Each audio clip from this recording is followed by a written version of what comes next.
नमस्कार दोस्तों, मैं हूं आपका दोस्त और आप देख रहे हैं ब्लैक फाइल्स, जहां हर दिन हम आपके सामने लेकर आते हैं एक ऐसी सच्ची कहानी जो सुनकर रूह कांप जाती है।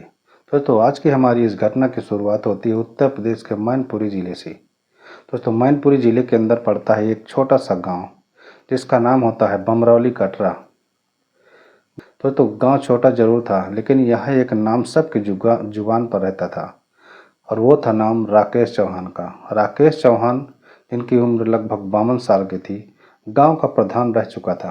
करीब 27 बीघा जमीन, 2 पक्के मकान और एक बोलेरो गाड़ी थी। यही उसकी पहचान थी। गांव में उसकी हमेशा तूती बोलती थी। जिसके खेत में पानी चाहिए उसे वही दिलवाता था।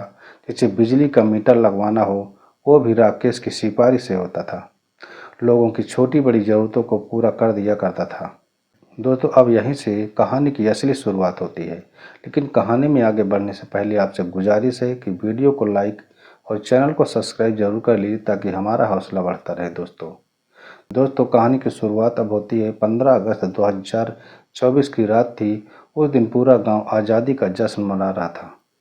राकेश भी पंचायत भवन में झंडा फहराने गया हुआ था। लेकिन रात के करीब 10 बजे वो अचानक बिना किसी को बताए हुए अपने खेत की तरफ चला जाता है।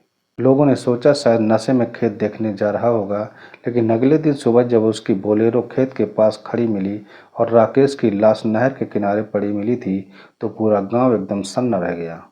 राकेश की लाश के पास उसका मोबाइल फोन टूटा हुआ पड़ा था। शर्ट की जेब फटी थी और गले पर निशान भी थे, जैसे किसी ने रस्सी या गमछे से खींचकर दम घोट दिया हो। दोस्तों पुलिस दोस्तों पुलिस को भी सूचना दी गई और कुछ देर बाद पुलिस भी आ पहुंची और जांच पड़ताल करनी शुरू कर दी। पहला शक गया उसके खेत के नौकर महेंद्र यादव पर। महेंद्र को पुलिस ने उठा लिया और उससे पूछताछ शुरू की, लेकिन महेंद्र का जवाब साफ था कि साहब, मैं तो 14 अगस्त की शाम से अपने गांव भोगांव चला गया था। मेरे मोबाइल की लोकेशन चेक करा लीजिए। पुलिस ने लोकेशन चेक की। सच में महेंद्र झूठ नहीं बोल रहा था। दोस्तों, अब पुलिस की नज़र गई राकेश की पत्नी सुधा देवी और उसके भतीजे रोहित चौहान पर, क्योंकि पोस्टमार्टम में एक हैरान कर देने वाली बात सामने आई थी।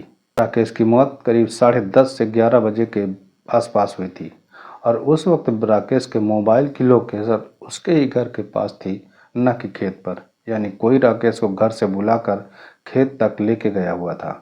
अब पुलिस ने सीसीटीवी खंगालने शुरू कर दिए। गांव की एक किराना दुकान के बाहर लगे कैमरे में रात के 10:15 बजे राकेश को जाते हुए देखा गया था। सामने रोहित की बाइक पर खड़ा था रोहित, जो राकेश का ही भतीजा लगता था। पुलिस ने रोहित को हिरासत में लिया। पहले तो रोहित बोला, साहब, मैं तो सिर्फ खेत तक छोड़कर आया था, वो तो बाद में लौट आया होगा। लेकिन फिर जब मोबाइल रिकॉर्ड, टाइमिंग और सबूत सामने आए तो रोहित टूट गया। उसने कहा, साहब, गलती मेरी नहीं, साजिश किसी और की थी। अब कहानी दोस्तों यहीं से पलट जाती है। दरअसल राकेश चौहान के घर में कई महीनों से झगड़ा चल रहा था। उसकी पत्नी सुधा देवी का किसी और से अवैध संबंध बन चुका था, गांव के स्कूल मास्टर किशोर पांडे के साथ। किशोर पांडे पढ़े लिखे व्यक्ति थे, लेकिन चालाक भी थे। राकेश को जब इस रिश्ते की भनक लगी तो उसने सुधा देवी को धमकाया, अगर दोबारा उस पांडे के घर गई तो तेरी इज्जत गांव में उछाल दूंगा। यही से दोस्तों सुधा के अंदर बदले की भावना जल उठी। सुधा ने अपने ही भतीजे रोहित को पैसे का लालच दे दिया। भैया की बोलेरो भी तेरी होगी, खेत भी तेरा होगा, बस एक काम कर देना मेरा। योजना दोस्तों बनी 14 अगस्त को और अंजाम दिया गया 15 अगस्त की रात को। रोहित ने राकेश को फ़ोन किया कि चाचा, खेत में पाइप टूट गया है, पानी फैल रहा है चारों तरफ, जल्दी आ जाइए। तभी राकेश अपनी बोलेरो लेकर निकल जाता है और उसी रात खेत के पास उसे रस्सी से गला घोट कर मार दिया जाता है।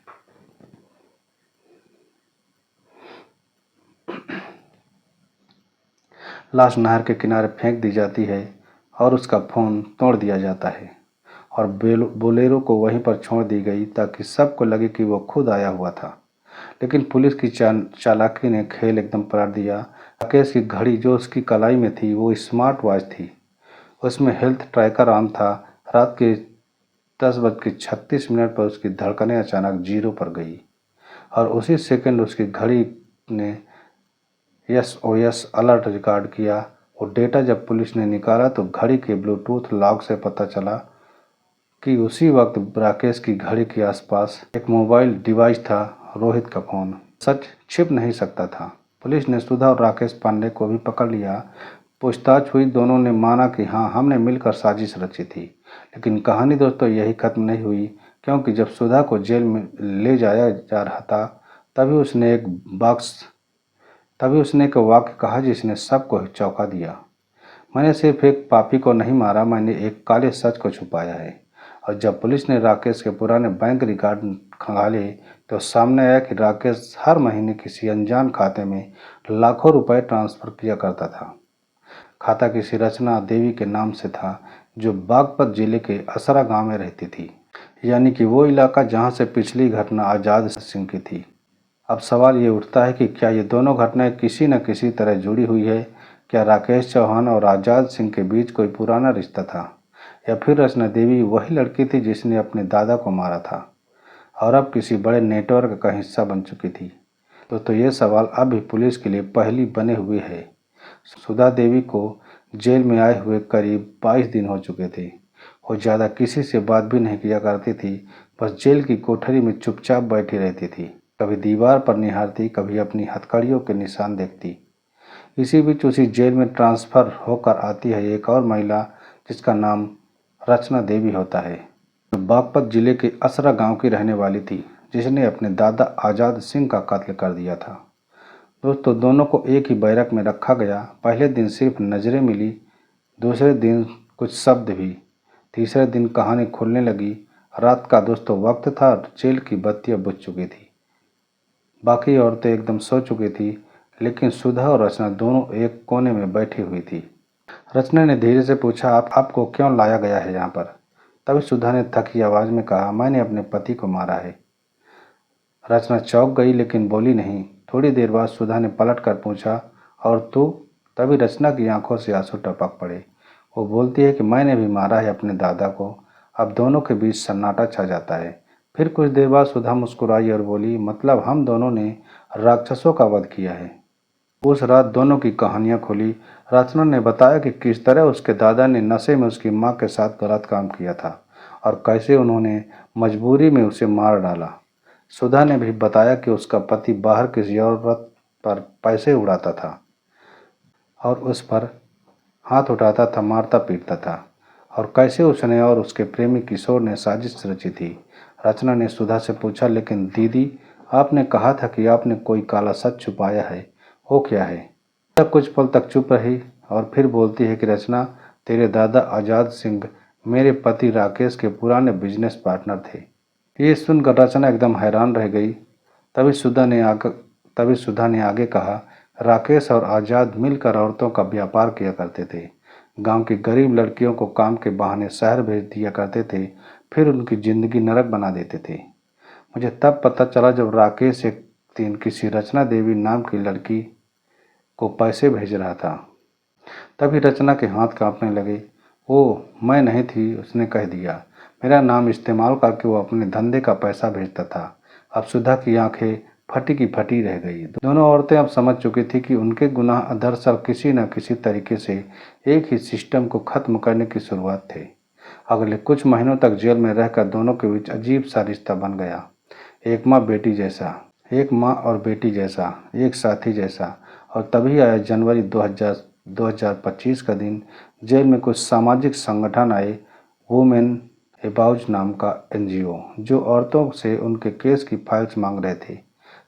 उन्हें दोबारा सुनवाई मिल सके। रचना और सुधा दोनों ने अपनी कहानी लिख कर दे दी, लेकिन उन्होंने अपने केस के साथ साथ राकेश और आज़ाद के गुप्त काले धंधे की डिटेल्स भी लिख दी। नाम, अकाउंट नंबर, फर्जी एनजीओ और उन शहरों के पते जहां से ये औरतों की तस्करी किया करते थे। एनजीओ ने ये फाइल पुलिस को सौंपी और इसके बाद राज्य महिला आयोग ने एक स्पेशल टीम बनाई, ऑपरेशन नारी प्रतिशोध। तो राकेश चौहान और आज़ाद सिंह सालों से महिला आश्रम के नाम पर औरतों का नेटवर्क चलाते थे। दिल्ली, मेरठ, अलीगढ़ तक फैला था उनका जाल। अब यह केस बन चुका था नेशनल लेवल इन्वेस्टिगेशन का मामला, और जब रिपोर्ट सामने आई तो सरकार ने दोनों औरतों सुधा और रचना देवी को न्यायिक माफ़ी दे दी, यानी दोनों को आजीवन कारावास नहीं बल्कि मानवीय आत्मरक्षा के तहत रिहाई दे दी। दोस्तों 10 जुलाई 2025 का दिन आया। सुधा और रचना दोनों जेल के गेट से बाहर निकल रही थी। जेल के बाहर मीडिया, कैमरे और पुलिस थी, लेकिन दोनों ने कोई बयान नहीं दिया। बस सुधा ने एक लाइन कही, अब ये लड़ाई हम नहीं, समाज लड़ेगा। इसके बाद दोनों वहां से गायब हो गई।